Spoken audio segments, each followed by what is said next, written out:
എന്താണോ കോഴിക്കറിയാ. ഓ എന്താ? അല്ല, എന്നൊക്കെ പ്രായമുള്ള കോഴിയാണല്ലോ, കഴിക്കുന്ന മുമ്പ് ഒന്ന് ബഹുമാനിച്ചേക്കാന്ന് വിചാരിച്ചു. എന്റെ കാശ് നശിപ്പിക്കാൻ വേണ്ടി മാത്രം പറിച്ചു വിട്ടിരിക്കാണോ തന്നെ?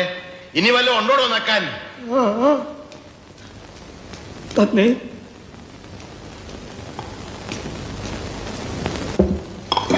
മീൻകറിയാ.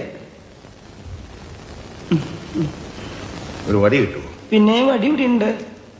എന്തിനാ? ഇതിനെ ഒന്ന് കൊന്നു തിന്നാനാ. പുഴയെന്ന് പിടിച്ച് അതുപോലെ ഇട്ട് കൊണ്ടുവന്നിരിക്കല്ലേ.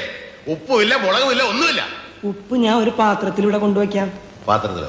എന്നാ താൻ കാര്യം ചെയ്യും, ഒരു 10-15 പാത്രം ഈ ടേബിളെ നിരത്തി വെച്ചിട്ട് ഉപ്പ്, മുളക്, ഉള്ളി, ജീരകം, കരുവേപ്പില എല്ലാം ഇട്ട് വെച്ചാല് ഞാൻ എന്റെ പരുവത്തിനടുത്ത് കഴിച്ചോളാം. ഇനി മേല ഞാൻ അങ്ങനെ ചെയ്യാം. തന്നെയൊക്കെ തീറ്റിപ്പോരുന്ന എന്നെ വേണം പറയാൻ. തനിക്ക് പ്ലേറ്റ് ഒന്ന് കഴുകി വെച്ചു കൂടോ. കഴുകിയിട്ടുണ്ടല്ലോ. പച്ചവെള്ളത്തിലായി അല്ല, ചൂടുള്ളത്തില്. ആരും ചൂടുള്ളത് കഴിയാം. ഞാൻ ഒരു സത്യം പറയാം, ഞാൻ പച്ചവെള്ളത്തിൽ